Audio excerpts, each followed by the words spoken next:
ಉರುವಾದಲ್ಲಿರುವ ಪಂಪೈ ಮಾತೆಯ ಪುಣ್ಯಕ್ಷೇತ್ರ ಮತ್ತು ವಾರ್ಷಿಕ ಹಬ್ಬ ಡಿಸೆಂಬರ್ 12ರಂದು ನಡೆಯಲಿದೆ.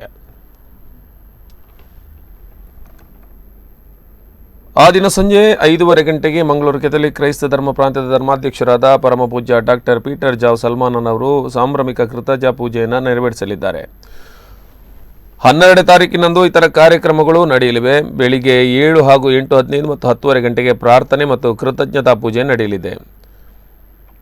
ವಿವಿಧ ಸಮಸ್ಯೆಯಿಂದ ಬಳಲುವಿಗೋಸ್ಕರ ಚರ್ಚಿನಲ್ಲಿ ವಿಶೇಷ ಪೂಜೆ ಹಾಗೂ ಪ್ರಾರ್ಥನೆ ಇದೆ. 10:30 ಗಂಟೆಗೆ ಅನಾರೋಗ್ಯ ಪಂಪೈ ಮಾತೆ ಎಂದರೆ ಪ್ರಭು ಯೇಸುವಿನ ತಾಯಿ ಮರಿಯಳನ್ನು ನಾವು ಪಂಪೈ ಮಾತೆ ಎಂದು ಕರೆಯುತ್ತೇವೆ. ಇಟಲಿಯ ಪಂಪೈ ಕಣಿವೆ ಪ್ರದೇಶದಲ್ಲಿ ಜನರು ದೈವಭಕ್ತಿಯಾಗಲಿ ಪರಸ್ಪರ ಕಾಳಜಿಯಾಗಲಿ ಇಲ್ಲದೆ ಅನಾಗರಿಕರಂತೆ ಬಾಳುತ್ತಿದ್ದ ಸಂದರ್ಭದಲ್ಲಿ ಅಲ್ಲಿನ ಜನರ ಮನ ಪರಿವರ್ತನೆಗಾಗಿ 1872ನೇ ಇಸ್ವಿಯಲ್ಲಿ ಬಾರ್ತೋ ತಾಂಗೋ ಎಂಬ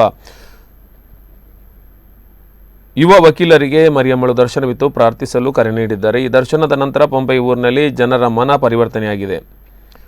ಊರೇ ಸರಿ ದಾರಿಗೆ ಬಂದಿದೆ. ಪಂಪೈ ನಗರದಲ್ಲಿ ಮಾತೆ ಮರಿಯಮ್ಮಳ ದರ್ಶನವಾಗಿರುವುದರಿಂದ ಆಕೆಯನ್ನು ಪಂಪೈ ಮಾತೆ ಎಂಬುದಾಗಿ ಕರೆಯುತ್ತಾರೆ. ಈ ಬಗ್ಗೆ ಈ ಒಂದು ಪುಣ್ಯಕ್ಷೇತ್ರದ ಆಡಳಿತ ವೃಂದ ಮಾಹಿತಿಯನ್ನು ನೀಡಿದೆ. ಪ್ರಪಂಚದಲ್ಲಿ ತುಂಬ ಪ್ರೀತಿಮಯವಾದ ಒಂದು ಪುಣ್ಯಕ್ಷೇತ್ರ ಇಟಲಿಯ ಸಣ್ಣ ಊರಲ್ಲಿ ಜನರು ಅಡ್ಡ ದಾರಿಯನ್ನು ಹೋಗುವಾಗ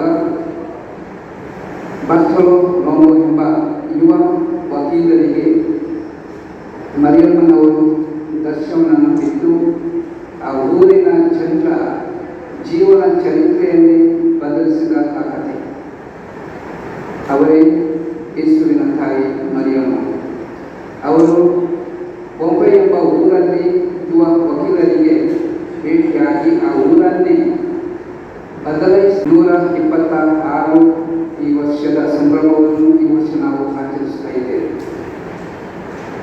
ಡಿಸೆಂಬರ್ ತಿಂಗಳ 12 ತಾರೀಕು ಆದಿತ್ಯವಾರದಂದು ಬೆಳಿಗ್ಗೆ 7 ಗಂಟೆಗೆ